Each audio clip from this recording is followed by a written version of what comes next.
The Florida Gators could be in for a massive recruiting week that starts off today.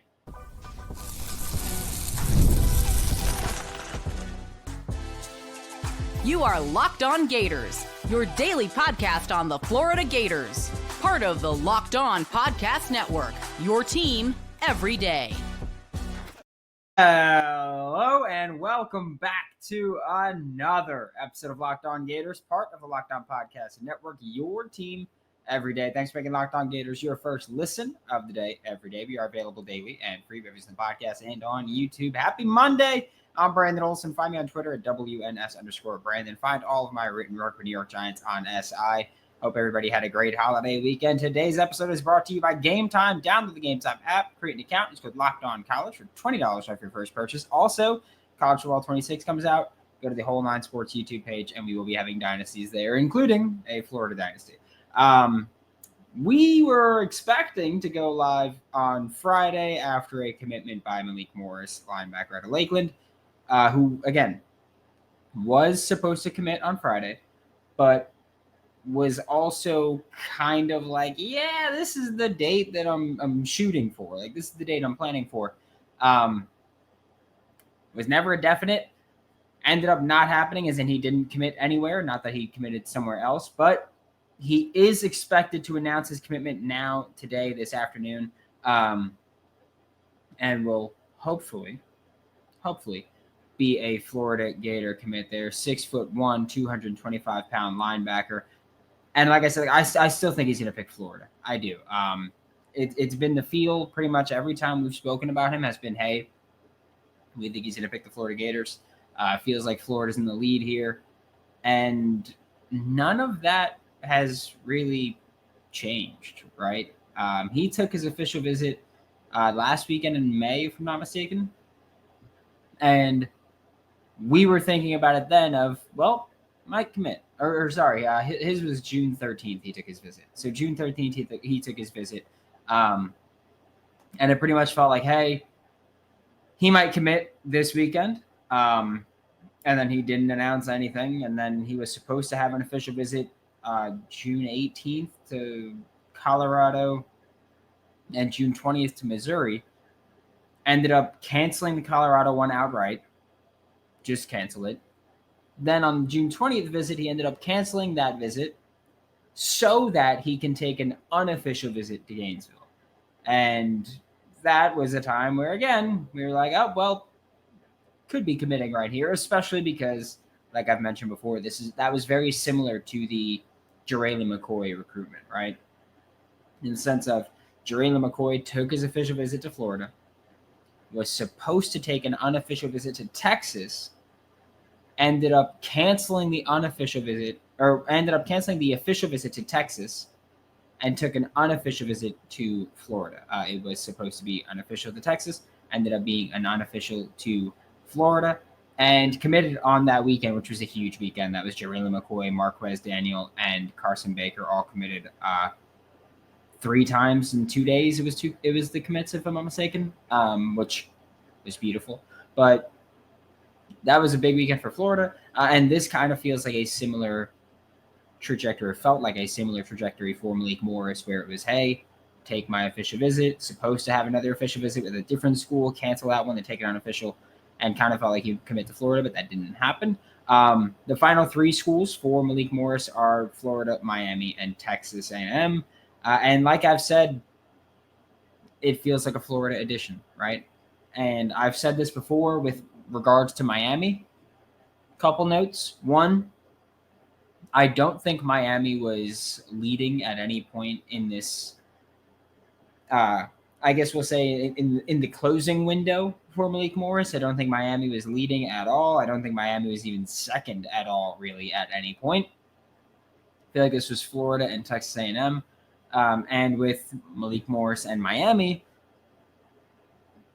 never had the traction, and then we started getting reports from Miami reporters that, hey, Miami might be backing off of Malik Morris. And again, like I've said this before, I don't think that I ever really saw a reasoning for, as in I've never seen an explanation for why Miami backed off of Malik Morris. But the thing that I jumped to immediately as as probably why it happened is simply because they weren't real players there. And I look at it from the school perspective. If we feel like we're not going to land a player, and we feel like we are also not the second most likely team to land a player, I'm going to save resources and focus them somewhere else. And so to me, I think that's what the most likely scenario was for Malik Morris with Miami. And I know that if he does commit to Florida, or honestly, even if he commits to Texas A&M, that I'm assuming the Hayes Fawcett graphic is going to say over Miami, over Texas A&M or Florida, wherever he picks, which again, I think will be Florida. So it would say over Texas A&M and Miami.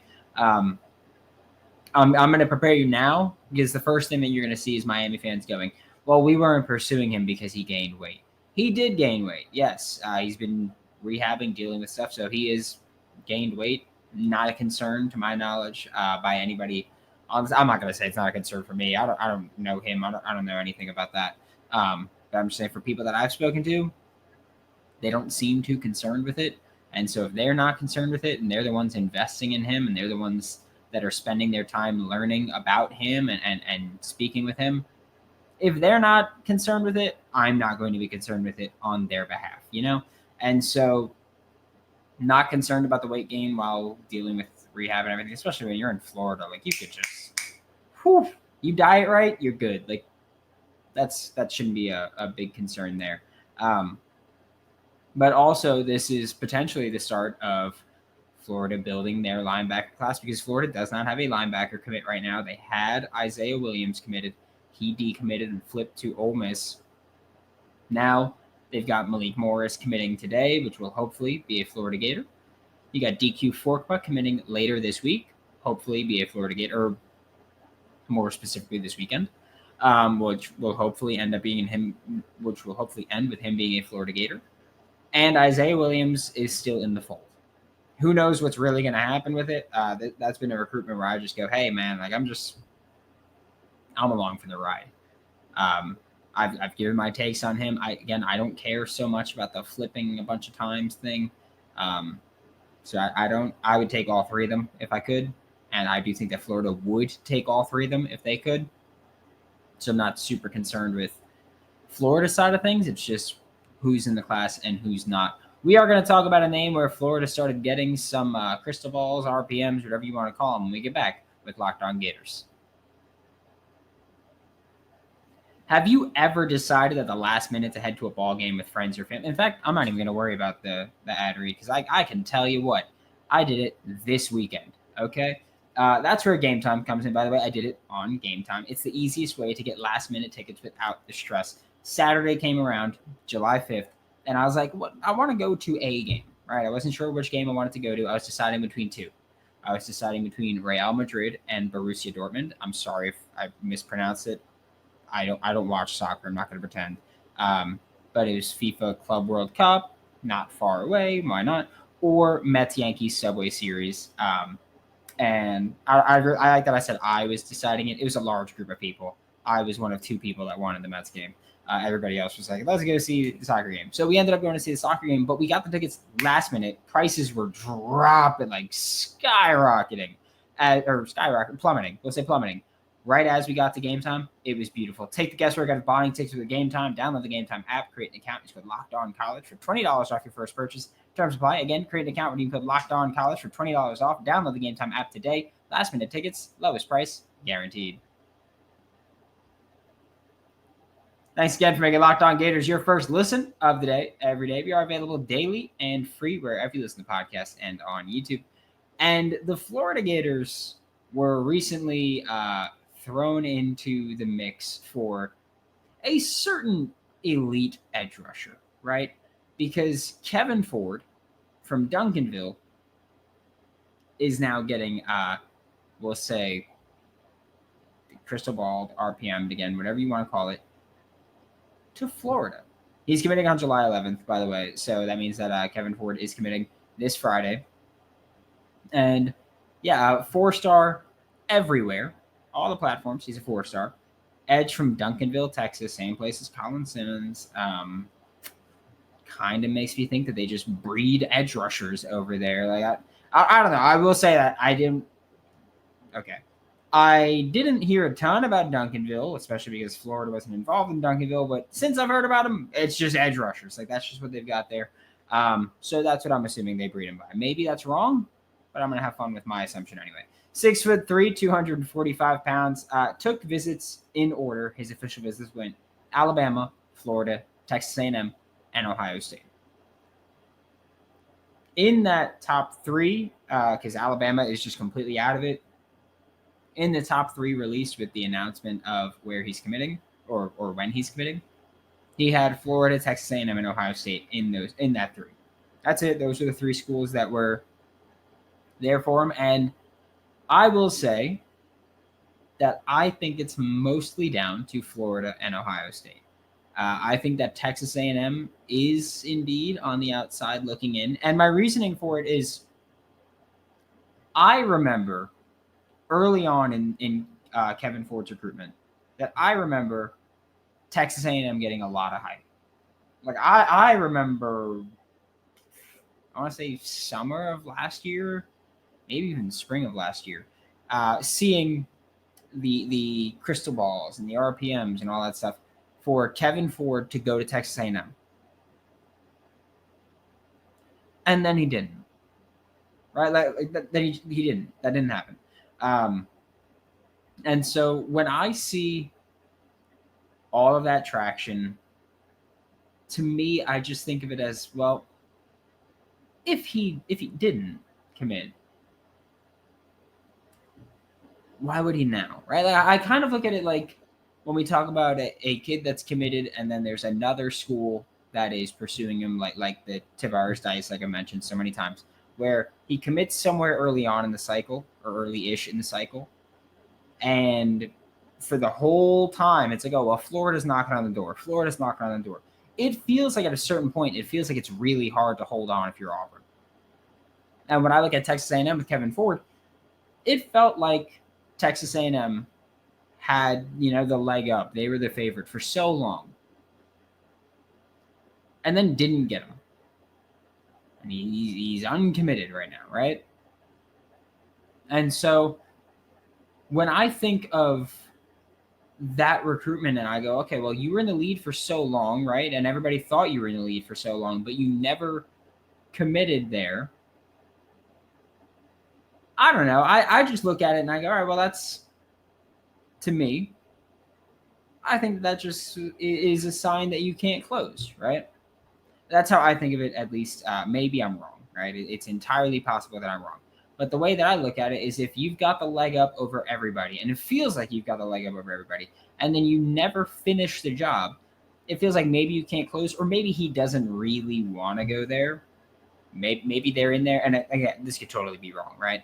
But for me, that's just how it feels on the outside looking in, is if you had the leg up that early, never got him to commit, why am I going to think you're going to make that happen now? Right? And again, like I've said before, like I wouldn't rule out Texas A&M. Hell, I know Texas doesn't have a hat on the table, and I know Texas Tech don't have hats on the table, right? But I would never rule those three, Texas A&M, Texas, and Texas Tech, I would never rule those three out from this recruitment, even after he commits, which we'll talk about. But even after he commits, I would never rule him out. He is a player from the state of Texas that even, let's say, he's like, oh yeah, like I want to go to Florida or Ohio State for this developmental reason, whatever that may be. Money changes things, right? Like it's like, oh yeah, like I'll go to these schools for this amount of money. And then another school comes in, they're like, hey, we'll give you way more. It's enticing, right? Like, and I'm not saying that everybody should be a mercenary, but if I'm saying, hey, I'm getting paid, we'll say for Florida, right? I don't know the number at all, so I'm just going to make up a number. I'm getting paid $100,000 because I'm sure it's not that. So I'm getting paid $100,000 to go to Florida. Texas A&M comes in and they go, hey, we'll give you $250,000. Well, playing in the SEC, still going to have, at least respectable, probably developmental plan there. Mike Elko is a great mind. I get it, right? So I'm not going to rule out any Texas kid completely once he commits to Florida, hopefully. But if he does commit to Florida, I'm not going to rule out any of the other schools coming to throw money. Look at the amount of money that Felix Ojo got from Texas Tech. It was, 3 years, $5.1 million? I mean, it's just ridiculous. I think it's $1.3 million his freshman year, $1.7 million his second year, and $2.1 million the final year. That's crazy money. That's crazy money. Why would I think that a Texas school wouldn't spend that money on a Texas player as an edge rusher too? Like, I'm not saying it's going to happen right now, but I am going to say that, even if he does commit to Florida, I'll be stoked as hell about it. But I would imagine that those Texas schools are going to keep knocking there, right? Oklahoma, I'm surprised Oklahoma is not knocking more. Oklahoma's got a great D-line. They seem like they're willing to spend money on players right now. Surprised they're not in there. And I will say that for Florida, Kevin Ford would be a huge addition, especially if they're missing out on Trenton Henderson to LSU last week. Although, like I've said, I would, one, still go after Trenton Henderson. Once the season comes around, I would still go after Trenton Henderson. And two, I would gladly take them both. Like, look, I may be dumb about some things, right? But I'm not an idiot when I say, hey, imagine having two great edge rushers in the class. No downside to that, right? And so for Florida, like, even if they do land Kevin Ford this weekend, I would still, or Friday, I would still be circling back on Trenton Henderson come the season, especially if we beat LSU. Why wouldn't I? If I could add both great edge rushers, Jake Cruel too, screw it, give me all three. I'll just stack talent at the position. Like, that's what I would do if I were them. And I am someone that I think has been very critical of the way that they've been operating the edge room pretty much since Billy Napier got here. But Kevin Ford will be a huge addition. I think he's legitimately got the physical traits to play as a jack or to play as the F. And I think that's huge, especially because this has been a thing where they're looking for versatile defensive linemen. I think Kevin Ford fits that and makes you a way better edge room than you had previously. We got one more guy to talk about that's committing this weekend. Hopefully, in addition to the offensive line. Talk about that on Locked On Gators.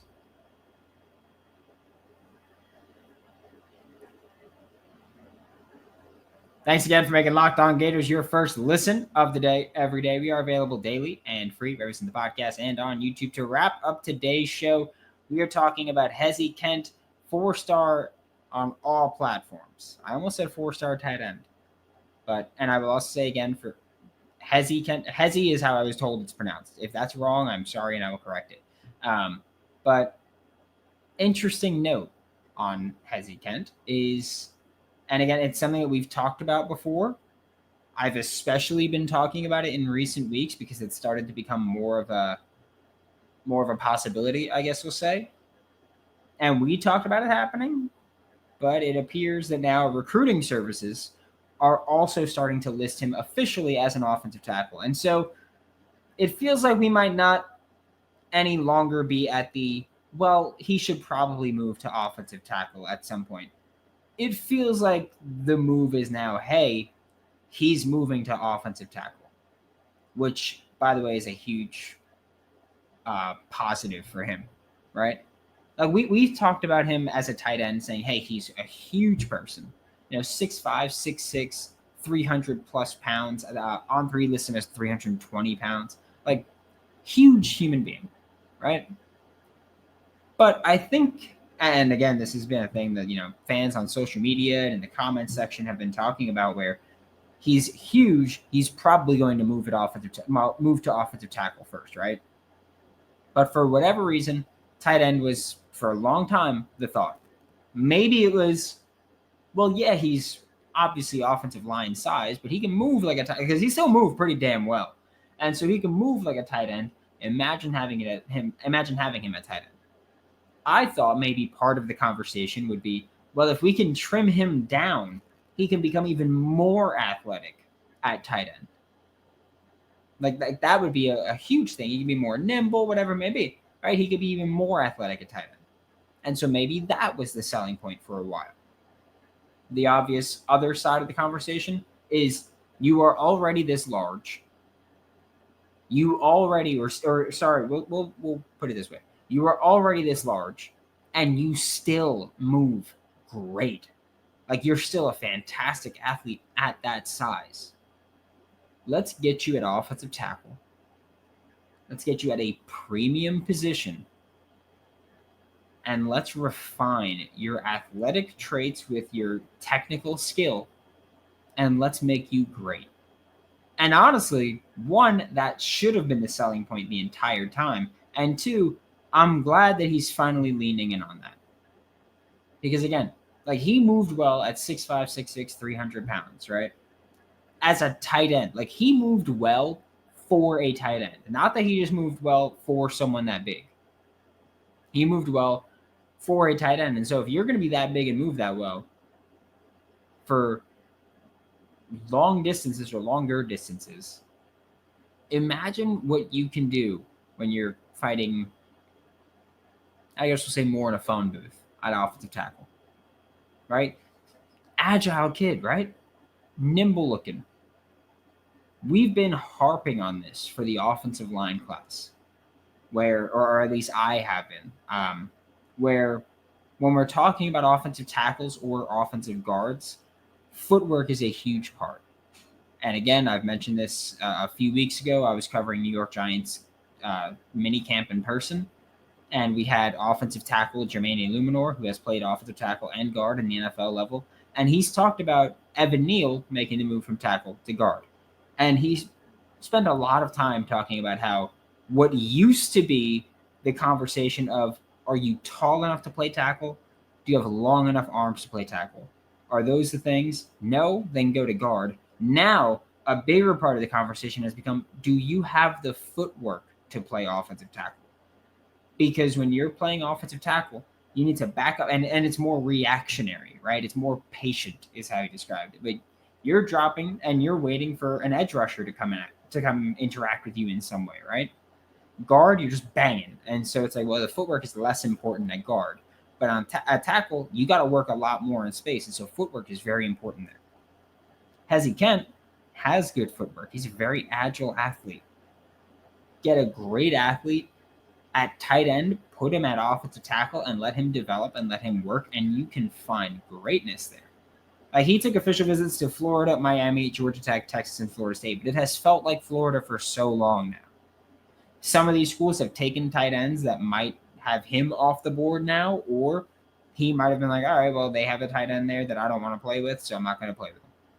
Whatever it may be, right? Maybe some of these schools are still looking at him as a tight end or have been looking at him as an offensive tackle or offensive lineman in general. Maybe that's the possibility there. Maybe some of these schools, like maybe Georgia Tech, Brent Key, maybe he was like, hey, you know what? A month ago or a year ago, maybe he was like, hey, you might be better at tackle. What if now he's like, well, Brent Key got it right. So I don't think that's the case. But I do think that it's going to be Florida. I don't know how, my point was with the official visits, I don't know how much of those that 5-school list is still available or still on the table on either side. I do know one thing. Florida has been very high on Heze Kent. Florida has been pursuing Heze Kent very heavily, and Heze Kent has very often posted about Florida. And I know that Florida still feels pretty good about their chances there. I think just about everybody's committing him, or everybody's expecting him to commit to Florida. And we've been talking about how Florida might be done on this offensive line, but that there are quite a few players that are viewed as plus ones. I absolutely think Heze Kent's a plus one, especially when you consider that he's moving from tight end to offensive tackle. Makes a lot of sense that he should be looked at as a plus one, because if he hits, you're going to have an all-SEC, all-American first-round pick offensive lineman. If you can develop him right with his athletic traits, you're going to have the best offensive tackle in the country, the best offensive lineman in the country. You just got to develop him. You just got to get him to hit. So, yeah, he would be a +1 in this class easily.